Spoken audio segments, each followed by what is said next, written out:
మండల కేంద్రంలో 532 సర్వే నెంబర్లో గత ప్రభుత్వం ఉమ్మడి ఆంధ్రప్రదేశ్లో ఇచ్చినటువంటి పట్టాలను కబ్జాలు ఇవ్వాలని చెప్పేసి గత 19 సంవత్సరాలుగా ఒకవైపు నిరంతరం పోరాటం చేస్తూనే ఈరోజు భూభారతి పేరు మీద పేదలకు న్యాయం చేస్తామని చెప్పేసి భూభారతిని తీసుకొచ్చినటువంటి కాంగ్రెస్ ప్రభుత్వం ఈ భూభారతిలోనైనా కనీసం వాళ్ళకు న్యాయం జరిగే విధంగా చర్యలు చేపట్టాలని చెప్పేసి మేము విజ్ఞప్తి చేస్తున్నాం.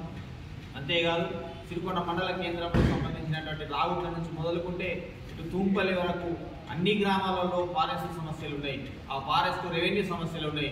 వాటిని పరిష్కరించకుండా కేవలం నామమాత్రంగానే దరఖాస్తులు ఇచ్చినప్పుడు తీసుకుని పక్కన పెట్టినటువంటి ప్రభుత్వాలు ప్రభుత్వ అధికారులు నిర్లక్ష్యాన్ని వదిలి ఈ పేదలకు దక్కే విధంగా పేదలు సాగిస్తున్నటువంటి భూములు దక్కే విధంగా చర్యలు చేపట్టాలని చెప్పేసి కూడా సిపిఎంఎల్ ప్రజాపంత మాస్టర్ పార్టీగా మేము డిమాండ్ చేస్తున్నాం. లేని ఏడల పెద్ద ఎత్తున రైతులను కూలీలను సమీకరించి ఈ భూమిని కూడా ఖచ్చితంగా ఆక్రమిస్తామని చెప్పేసి కూడా ఈ సందర్భంగా మేము గుర్తు చేస్తూ ఉన్నాం.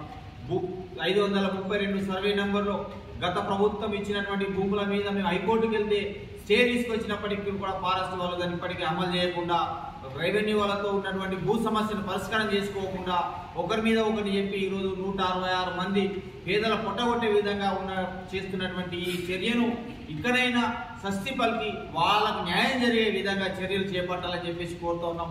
అంతేకాదు గత ఉమ్మడి ఆంధ్రప్రదేశ్లో ఇందిరమ్మ పేరుటి మీద భూములు కొనుగోలు చేసినటువంటి ఈ సిరికొండ మండల కేంద్రంలో ఇప్పటికీ ప్లాట్ల పంపకం జరగాక అప్పుడున్నటువంటి బాధ్యులు తలా 2,000, 3,000 రూపాయలు 20 సంవత్సరాల క్రితం జమ చేసి కొనుగోలు చేసినటువంటి భూ సమస్య అది ఇప్పటికీ అట్లనే ఉంది.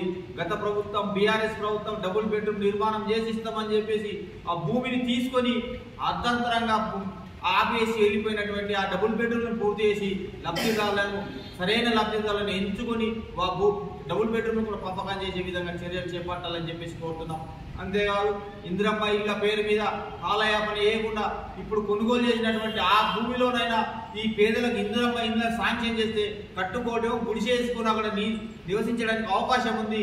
కిరాయిలు కట్టలేక చదువులకు పెట్టుబడులు పెట్టలేక ఈరోజు అన్నమో రామచంద్ర అంటున్నటువంటి ఈ ప్రభుత్వం ఈ ప్రజలను ఇప్పటికైనా ఈ పబ్లిక్ని ఆదుకోవాలని చెప్పేసి కూడా మేము విజ్ఞప్తి చేస్తున్నాం. లేని ఏడల రాబోయే స్థానిక ఎన్నికల్లో ఖచ్చితంగా కర్రగాల్చి వాల్సే విధంగా ఈ ప్రజలు సిద్ధమవుతున్నారని చెప్పేసి కూడా కాంగ్రెస్ ప్రభుత్వానికి మేము విన్నవిస్తూ ఉన్నాం. ఇదే చోద్యం చూస్తే ఖచ్చితంగా గ్రామాల్లో తిరగడం కూడా కష్టమవుతుందని చెప్పేసి కూడా భూపతి రెడ్డి ఎమ్మెల్యే గారికి కూడా మేము హెచ్చరిక జారీ చేస్తూ ఉన్నాం.